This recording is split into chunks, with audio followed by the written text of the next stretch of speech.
Good morning, everyone, and welcome to the Everyday Heroes podcast. Today, I have a guest who's really going to blow your mind. Blow your mind in the best kind of way, because she is going to talk to you about how the importance of the ear, the importance of sound, the importance of understanding and recognizing where those things play such a big role in our beautiful autistic children's lives, right? I never for once thought that sound could play such a big role in my angel boy's brain. And I say this because I have lived experience with Jennifer, and this is why I wanted to bring her on today. So Jennifer is going to be talking to us about the Tomatis method. But before we get into a bit of a bio about Jennifer, I'm going to be selfish, and I want to share a little bit about my experience, and then I'm going to hand it over to Jennifer to share with her a little bit more about the Tomatis method. So we reached out to Jennifer because my little boy was struggling with words and he was non-speaking. We weren't really sure what was going on. Jennifer came on board, shared with us the Tomatis method. And I'm not even going to try and explain what it is because I'm going to butcher it. So I want her to do it. But all I can say is not only did words come free flowing, regulation was a huge component of what I saw and what I witnessed. Now, I'm the kind of mum that if I find something amazing that's worked for my angel boy, I want to scream and shout it from the absolute rooftops, because I know that it might not work for every single child, but I can bet your bottom dollar that it will work for other children. So Jennifer, thank you so much for coming on. Welcome to the Everyday Heroes podcast. Yeah, thanks. Hi, thanks for having me. Yes, and I love that. I love your feedback. And yes, I have lots to say. Yeah, I'm so excited. Okay, so can you just tell us a little bit more about what the Tomatis method is and the significance of the ear as well as just sound in general? Yeah, so yes, we in Tomatis method, we say we're calling the ear is the gateway to the brain and to the body.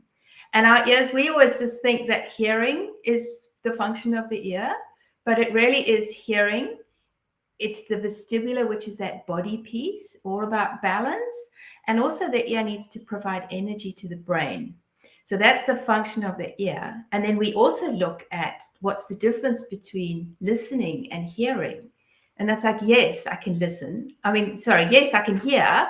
I can hear the trees outside. I can hear somebody's moving a couch down the passage. I can hear all that stuff. But how do I really listen? So if I'm in the classroom, I need to be able to focus in. I need to be able to inhibit those sounds. I need to be able to inhibit that person walking down the passage with the couch, so that I can stay focused and I can stay engaged and send a nice, clear message to the brain. And that's an active process. And that's what we often say with Tomatis. We are training listening function. And listening is an active thing, which not everybody has working in their favor. Oh, for sure. And I see that a lot with kids, autistic kids in the classroom. I see it where, yes, they can hear it. They can hear what you're saying, but like it takes a minute. And on that point, can you just share with all the listeners? I remember you telling me about the railway tracks. Can you just share with them the story around? Yeah, go ahead. So, and this is very important with the autistic community. I mean, all of us humans on Earth listen and pick up sound the same way. So we pick up through the airwaves, comes in through the ear, and we also pick up through bone conduction, so through our bodies. And what I said to you is like when you put your hand on the railway line, which we don't do very often, but you can feel that train coming before you can actually hear it. And if this function is disruptive for somebody, and we see this a lot in the autistic community, they are picking up that vibration far too quickly. So it's sending a signal to the brain saying something's coming, but it hasn't quite got there through the airwaves. So that leaves that person confused. The brain is always on alert because there's all this stimulation and this overwhelm from the environment is coming. And sure, the railway line, but what about the air conditioner and the traffic in the distance and the vacuum cleaner down the passage? All of those things are coming to that person through that bone conduction too quickly. They're picking that up too fast. And and the brain is just like, oh my gosh, something, what am I going to do with this? And then by the time it arrives in the air, through the air, it's kind of scrambled. So one could sort of say that, so now the sound is there. And again, it's not that they didn't hear it, they can hear it. But now they've got to try and unscramble all of that and analyze what was said and analyze that noise and not jump into an amygdala emotional response, which is very, very difficult if that is all out of balance. And, I sometimes sort of equate it to like they're living in a washing machine, trying to figure out what's going on. I need to unscramble all of that. And then that, of course, comes with all its other stories. There's frustration, there's emotional outbursts, there's, some kids will hide under the table because they just can't cope. And this has a lot to do with it. And this is where Tomatis is really good to help regulate that, send that nice message so they come in at the same time, send that message to the brain for analysis. And then we've got a clearer sort of thing to work with, really. And then you can come up with a response and you can remember what the teacher said, or you can remember that instruction because it's not scrambled, it's not in a washing machine. So yeah, it takes training, but it can be done, definitely. And I love that because I often will say to parents, can you imagine trying to study for an exam in a nightclub? Because that's what it feels like for so many of these kids. Like there's so much stimulation coming in. How do you then decipher what's important and what's not important if they all sound just as strong and it's just as loud? So I love that. So can you just share, well, I don't know if you want to go through what the headphones and how it looks, or should we go and do deep dive into some other things first? Which one would you prefer? Oh, I don't mind, but I mean, we can talk a little bit more about the functions of what the ear does, and that ear brain voice connection, that auditory vocal loop is very important. And that was one of Dr. Tomatis's, they called them his laws, was the voice will only reproduce what the ear is capable of. So if we have the opportunity to train the ear, the voice will naturally follow. And that's what you saw with Leo. It's sort of, we've got a loop and round it goes, ear, brain, voice, ear, brain, voice. So that's a big part of the work we do. And when I show you the headphones, you'll see the little microphone that we put on there as well. So, that's an important part of it. And then, we've sort of discussed how important listening is, because if you're not listening properly, put yourself back into that classroom situation and the ramifications of living in that washing machine, confidence goes, frustration builds up, what's wrong with me starts to, especially when they get older. And I'm always like, kids aren't hiding under the table or having a meltdown because they didn't wake up that morning and say, that's what I want to do today. They are really trying, and they're trying so hard to hold it all together that it really is commendable to them. And, all of that as well causes a lot of fatigue. So now you've got this really tired child trying to figure out his sound world. And that's what we are trying to do here. I love that. Sorry, go ahead. Yeah, by stimulating through the Tomatis effect, we are really working all those mechanisms on the inside of the ear. And going back to that air and bone conduction, we're trying to regulate that. And we're building those pathways. We're strengthening. We're trying to make a highway, not a bunch of bush paths. And by the way to do that is to constantly be surprising the brain, which is what the music does, and getting it to pay attention. And we just got to keep at it, and then change tactic and go this way and go this way. And that's how we build and strengthen those pathways. And it's funny because, listeners might be thinking, well, gosh, like what kind of music are these people listening to? Like, what are they? And I can safely say it was the most magical classical music that I have ever heard. Like, because I could hear it while he was listening to it, because I could hear it from the outside. And not that it was so loud or anything, I'd have to get quite close, but it sounded so pleasant and it sounded so lovely and just very easy. Like it was very easy listening. So he would obviously like just play with his trains or do whatever he was doing to be able to take in the the therapy. But there'd be times where I would take him and it'd be like, okay, well, we're going to the shops. Like, you've got your little your bum bag. We're going to put the little device in there, and we're going to wear your headphones, and let's go. And it was just you weren't limited to just staying in one spot. Do you know what I mean? And I think that is really helpful because you can actually still do things while the child is still listening to the music.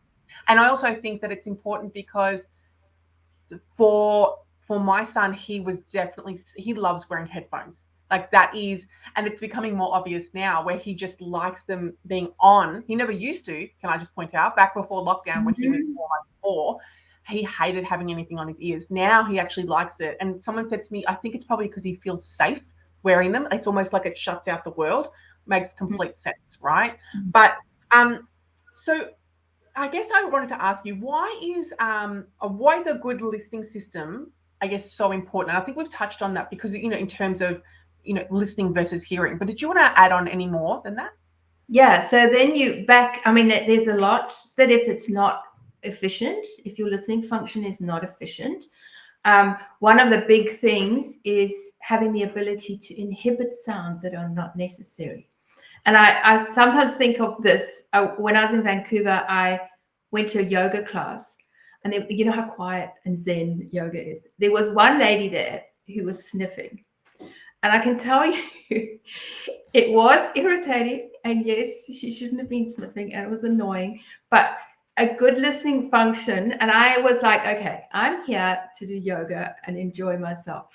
I reckon almost half the class left. And people don't get up and leave yoga. And people were just getting up and going. And I can almost guarantee it was because of that.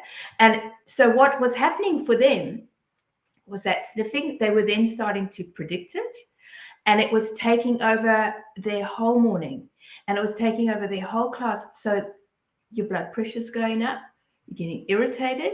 Like, I can't do this. This is just nuts. I don't want to do this. So being able to be like, yes, it's annoying. Yes, she shouldn't be doing that. I don't need to get myself so worked up that I now hate that woman and I need to leave. So that is a good system versus a system that has allowed that emotional concept and that emotional part of your function to override. And yeah, I mean, you can put that anywhere in any scenario, and again, what our children are having to deal with in an environment. And so that's where that anxiety comes up, and now they're in that amygdala. Now they're here, and it's just you can't reason with them, and they just don't want to learn, and they just don't want to be there. So that's one of the, that's an important part of good listening, is to be able to do that. And we should naturally, as humans, be able to dampen that down. Yes, it's happening, but it's not going to ruin my day. I love that so much because I wish that I wish the Tomatis method was in every single classroom across Australia, across the world, really. But, especially from the regulation point of view, right? If you've got kids that are feeling so dysregulated, and I have seen it firsthand with him. I have seen it with my son. He would be in states where he was fully dysregulated. I'm going to put my chair up because I am sinking. Where he was fully dysregulated, and I would put the headphones on, and he would just physically see the calmness happening, and like the shoulders drop, and like just relax. And I also noticed a lot less stimming, way less stimming. And I'm not saying that stimming is bad. That's not what I'm saying. But I noticed that his stimming got a lot less, and that he just felt at ease. It just looked like he was feeling more comfortable. So I love that so much. Why is this work considered so foundational? Yeah, so there's a really good little topic that you just brought up. So from where I'm sitting, the reason that is so comforting for him is that built-in bone conductor at the top. So another thing is our ears are a huge sensory organ. Almost 80% of our sensory information comes in through the ear. And, we look at it, it's often the stimming is sort of feeding. It's feeding the body, it's feeding the system.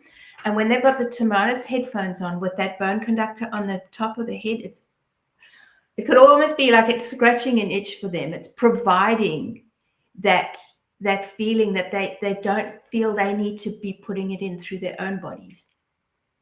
And that's part of the training, is to get that bone and air conduction in place, but then that sensory part is huge. It's really important, and that would have a lot to do with that. And the listener is almost always calmer, and because one of the other big parts of it is we have a very good connection to the vagus nerve. And it was Dr. Tomatis who first discovered that the vagus nerve we can access through the ear, and that vagus nerve is that wandering nerve that goes down into the body. So that's where your rest and digest is, and those things that we can't really touch, like our blood pressure and our digestion and our, bladders, things like that. They just happen. We can't physically touch them, but through the ears, and also through, and I'll explain a bit later, through the bone conduction device, through the body, we can get to that vagus nerve and just help to train and provide that comfort for those things. And that's where even there's often some Gregorian chanting. So, again, if you go back to yoga and the hum, so if you do that hum, that's all done through, that's all vagus nerve stuff. Yeah. Which we also can do through the Safe and Sound protocol, which is another one of the ones that I do, which is less of a time investment than Tomatis, but is, very much getting the body and the brain to feel safe and be calmer. Yeah. I love that, because parents are sometimes at a loss, to be honest. Like, I have parents and clients come in and be like, I just don't know what to do. Like, we've done all the traditional therapy, we've done all the speech and the hosting and the psych, but something is still missing. If that is you guys, and I say this to the parent listening, if that is you, please, please, please listen to this episode, reach out to Jennifer, because like I said, I wouldn't recommend something if I hadn't actually experienced it myself. And it was funny because I remember you saying to me, make sure you don't use the headphones on him too late in the day, because it can sometimes affect your sleep. And for whatever reason, I don't know if I was having an off day or if I was just feeling a little bit like, I'm a bit anxious, I'm feeling a little bit over, I'm going to put them on. So I put them on, and it was like tingling from the bone conductor. But Jennifer, I could not sleep. And I was like, Lord. And I'm that person that as soon as I put my head on the pillow, I'm exhausted. Like, I am done. I am going to bed. But I couldn't sleep. And I was like, well, she wasn't lying. She was telling the truth. So I love that. So in terms of how do we address what's going on in terms of music through the ear? Like, it sounds too crazy to be true. But can you just elaborate a little bit more about that in terms of even like on frequency and how that really impacts the body? So we say that this is a musical, intervention, but the music really is just the tool that we're using to activate and stimulate the brain, really. And the reason that we use the Mozart music is it's got a very rich timbre, and they found that it's very good music to work with and to modulate. But another important part of it is that getting into that body piece, and that we would use, and we see this big results with children that struggle as well with that body and their balance and their coordination and all of that. So there's a lot of Venetian waltz in there, and marching, which is all time. And if you think about it, everything we do is to a rhythm. So we would put quite a bit of that in with the Tomatis effect, which is, in a nutshell, the different speed that we deliver the sound through the airwaves versus through the bone conductor. So depending, and that's what's cool about Tomatis, we can be very specific to that particular person. So, you have different to me. I mean, that energized you, but and someone else it might not. So we're all different. And so through all of our assessments and whatnot, we work out what is going to be the best approach. And very often with these little autistic ones, we want to get that, we just want to bring it all down a notch. We just really want to just bring some calm, bring some body, get them back into their own bodies. So we would then modulate that gating. It's called gating, the speeds that the air and bone conduction come in. And also we can, we get a range of frequencies. So, it could also be called sort of like you're wearing auditory sunglasses. We've taken out the harsh frequencies and just made it really comfortable so that the brain gains a lot of confidence and that predictability. And I'm all about confidence, because if you haven't got confidence, what have you got? Yeah. Especially as kids are getting older, like we said before we went live, like it's so important as they get older that they feel confident in themselves to make these decisions. We don't want our kids to feel like they're less, that they're different, that they're odd, none of that stuff, because they deserve the right to be in this world just as much as everybody else. That's right. And they also have nothing to compare it to. They're inside their own head, and when they start getting older, they're like, well, how come, whoever's sitting next to me gets it and I just don't get it? Like, that's when it starts to come in, there's something wrong with me, and there's that's happening. Yeah. Which is, of all the work that I've done with our child who had all these learning issues and whatnot, it's always like, keep that confidence. If you can, that is you got to nurture that. Yeah. And another thing that we really, which is, important, I think, just to share with all the brain work and the neuroplasticity and whatnot that I've gone through with my child, it's sort of boiled down to three. We call them the heavy hitters. And that's the auditory system. And, a lot of schools will be like, okay, go for a hearing test. Yes, you can hear, but they don't go deeper. The vision is very important, because that's another thing that the brain needs to analyze.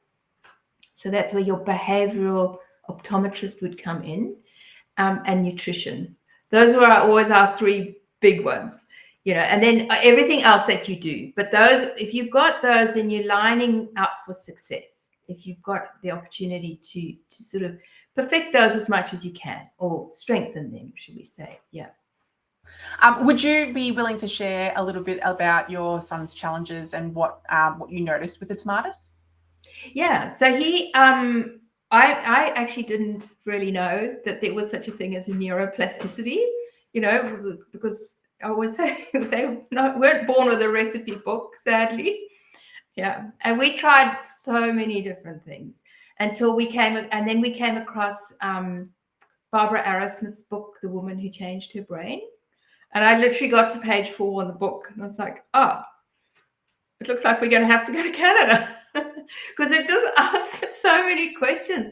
And at that stage, you couldn't do it in Australia, like you couldn't do the program. So that's where I really got involved in the whole concept that, yes, through cognitive work and through repetition and through really working that, you can change the brain, and it is possible to do that. So he did 4 years there. And it was when I was there that all the Tomatis stuff suddenly became relevant, and I've got this in front of me. Dr. Norman Deutsch wrote this book, The Brain's Way of Healing, and he's a neuroscientist from Toronto, and his book came out. There's a chapter in there on Dr. Tomatis's work, and that came up while I was at the school. So you've very, very passionate bunch of parents. They were like, we had 90 kids in the school, and everyone had come from all over the world, and we were in it to win it. So this became a cog in the wheel. So it didn't take over the Arrowsmith work, but again, back to that foundational. If you're just setting the stage for them to be able to succeed, that's where the Tomatis. So a lot of the parents from that school were having to go down to the US to do the Tomatis method. And that's when I got involved, and I managed to get trained up and whatnot. And I had to upskill really quickly because these parents were so passionate and so full of big questions. I was like on the blower to my trainers. I was like, I need more. So I got myself up the ladder, and I worked a lot with those children there to start with. Yeah. And sorry. And yeah, back to Simon. I've got a little video on my website. We made a little story about how he did and how he's done. Yeah. And I mean, he was a child that could he could not contain, he couldn't hold on to information. It would literally go in one ear and out the other. And he just, like we say, a bucket with holes in it. So we managed to clog the holes, and then we needed to fill the bucket up again. So, he's just done a TAFE course at 4. He's just got a new job. It's great. He's 22 now. And does he still do the Tomatis method now, even though he's older, or it's not required anymore?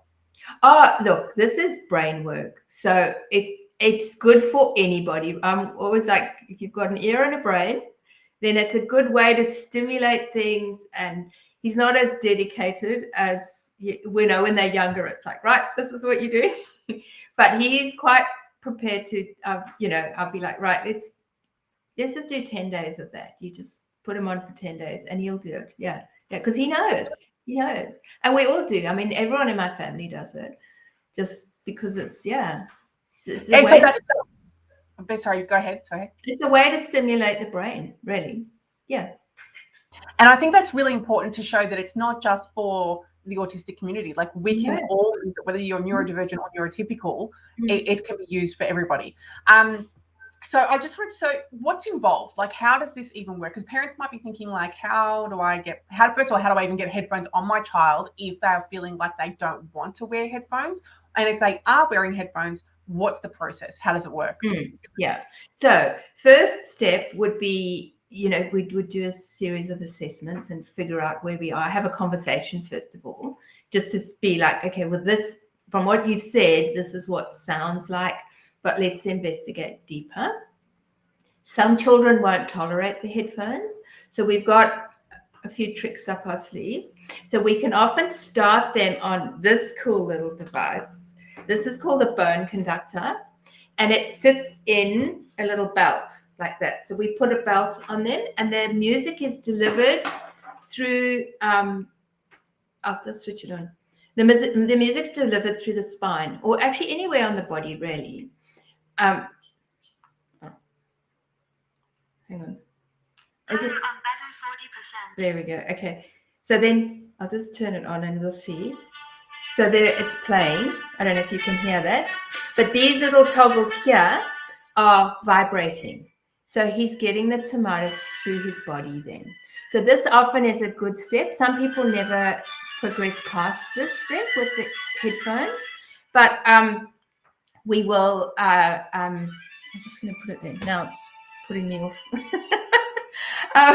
It doesn't want to go off. But anyway, a lot of people will start with that, and maybe 2 or 3 sessions of that, and it would be a month, the session of wearing it daily. And again, and some people need it modified. Some people, that's where they're very much in contact with me. We talk to each other all the time and work out what's best. And then Tomatis has really developed. So it used to be that you would have to go to a center in the old days, and because this has been around for over 60 years, it really has stood and it's really, very popular in Europe and North America. But they've now got it down to this headphone, which, as you can see at the top there, it's got the bone conductor in it, and it's got the microphone, which is where we do the loop. So I would put the child's program into this headphone, and then they would have their like that, and they would have their protocol, and it would also be approximately a month, but again, very much in contact with one another. And I'm always like, check in with me, let me know how you're going. And it's a very satisfying world to be involved in, because we almost always get results. Like and it's not going to fix every problem that you've ever had, but it is a big piece of the puzzle.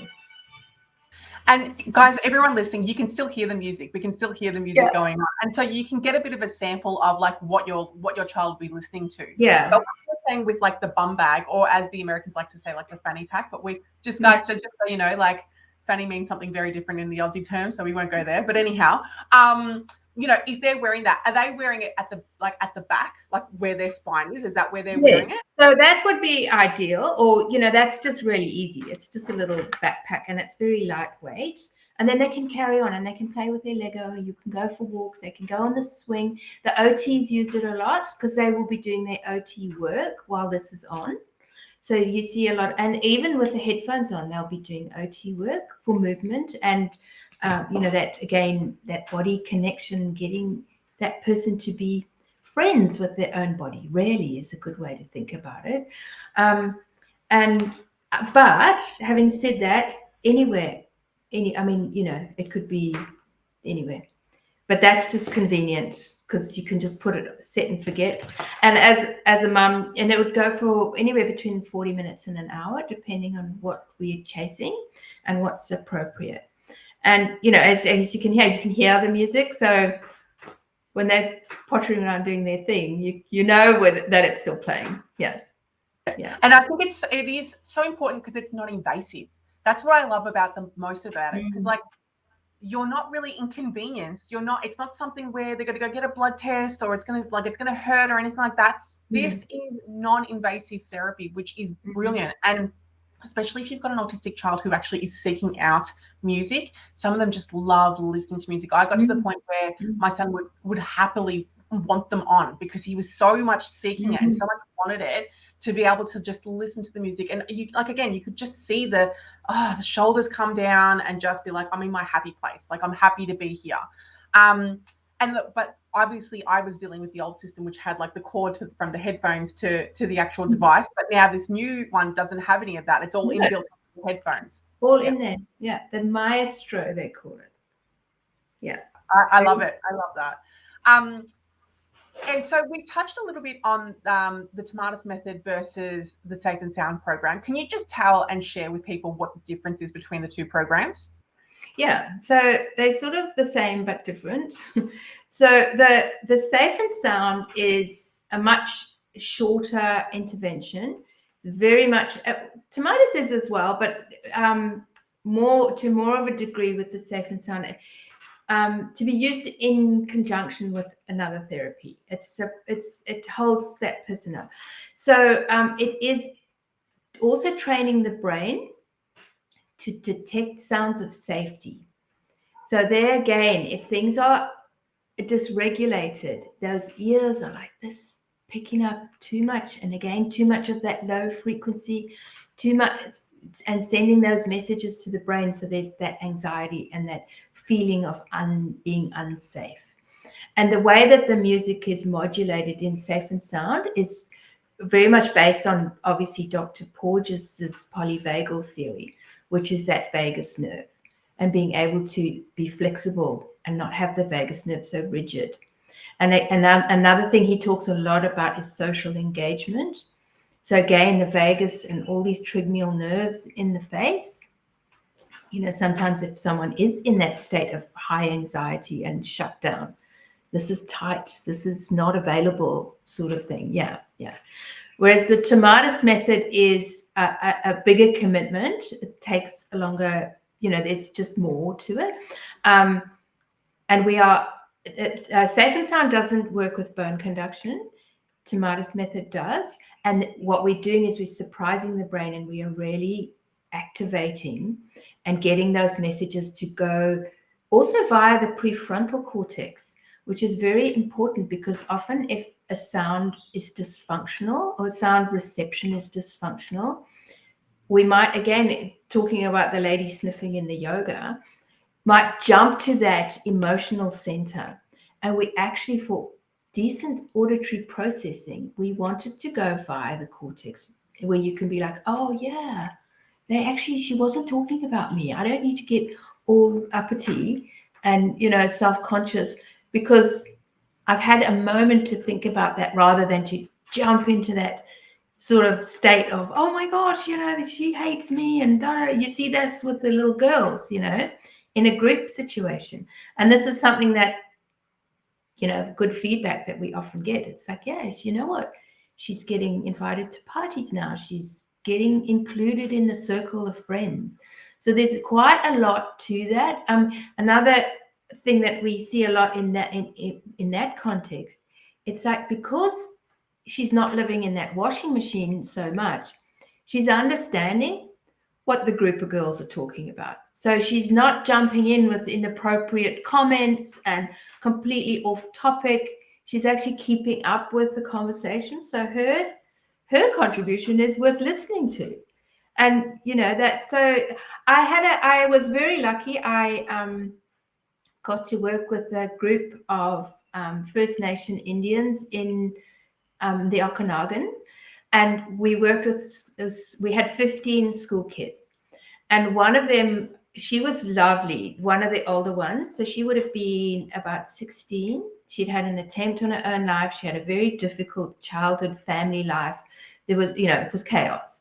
And one of the things she said, and she was really mousy. When I first met her, she was very mousy, and she couldn't articulate properly, and she didn't, Anyway, she did the program. We worked with her for over a year, on and off. Like, it wasn't consistent, but it was on and off.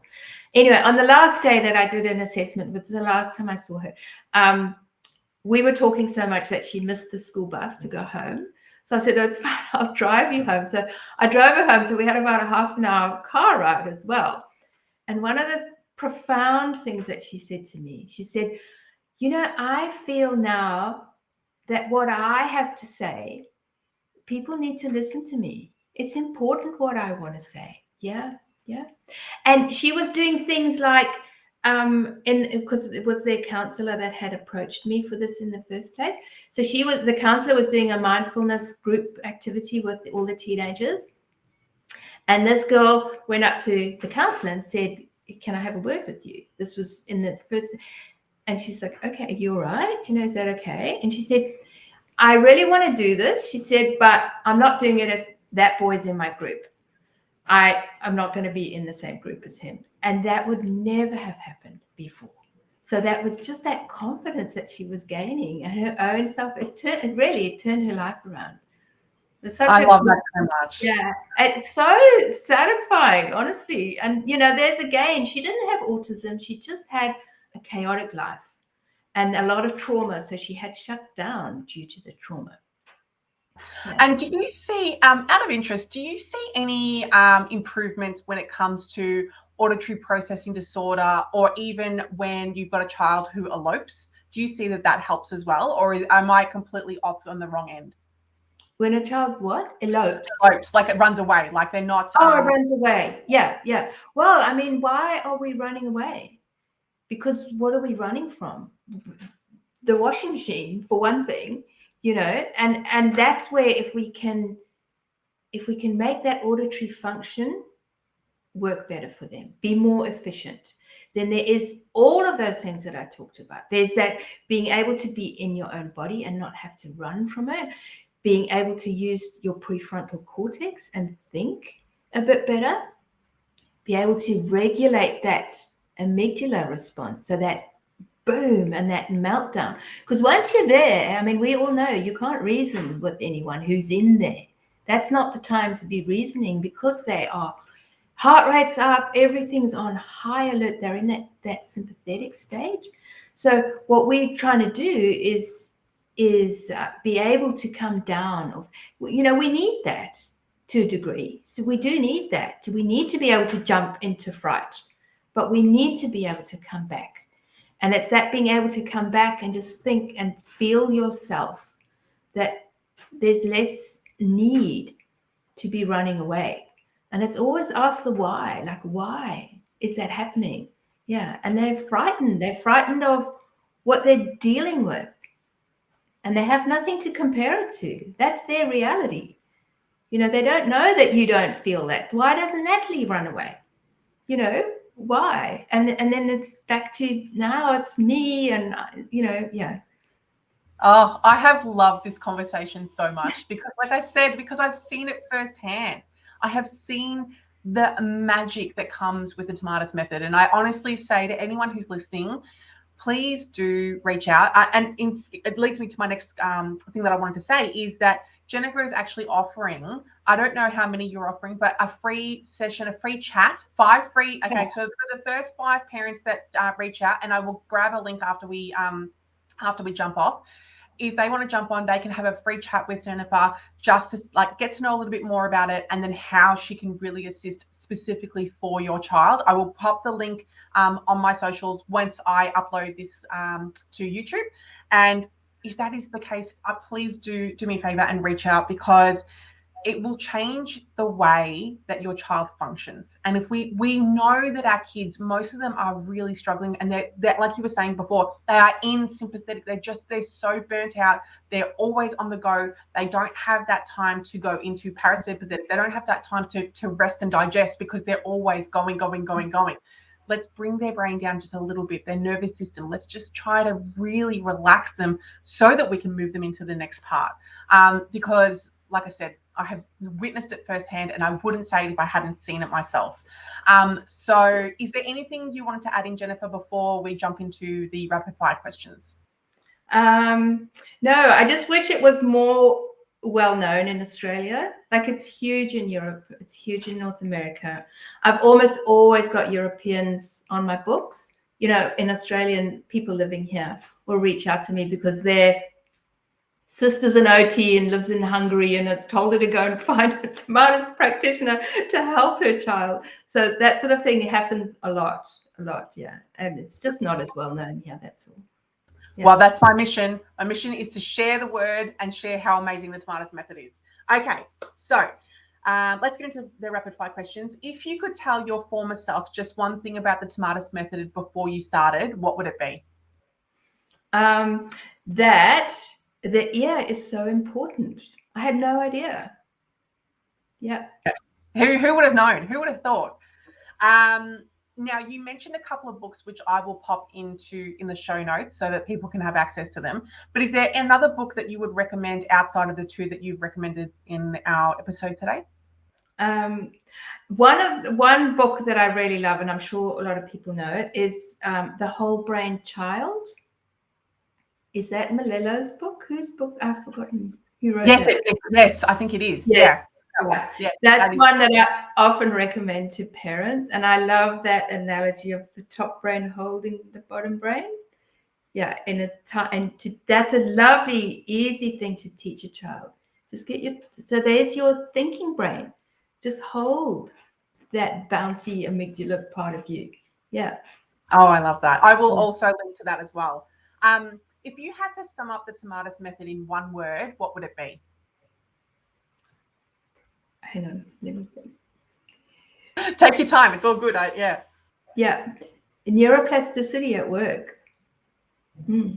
Yeah, I love that. Do you have a favorite saying or a favorite motto? If you have an ear and a brain, you can generally improve. Yes, I love that. And lucky last is, how do you stay motivated on the hard days? In this work, it's not difficult. It really isn't. From my work side of things, I love doing the Tomatis method. I love offering it because and the feedback that I get from people is just fantastic. It keeps me going. Yeah. I love that. Yeah, I'm into it. Where can people find you, Jennifer? My company's called Music and Mind Therapy. So I'm not very active on Facebook, but I've got a website.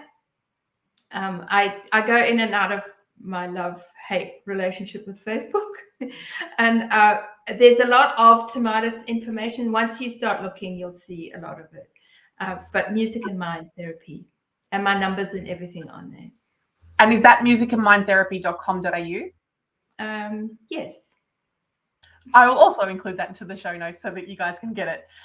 Okay, thank you so much for your time, Jennifer. I so appreciate you coming on and chatting with us because I know how important this information is to so many parents. I hope you have a wonderful day, and I will talk to you soon. Cool. Thank you, Natalie. Thanks for having me. Anytime. Bye.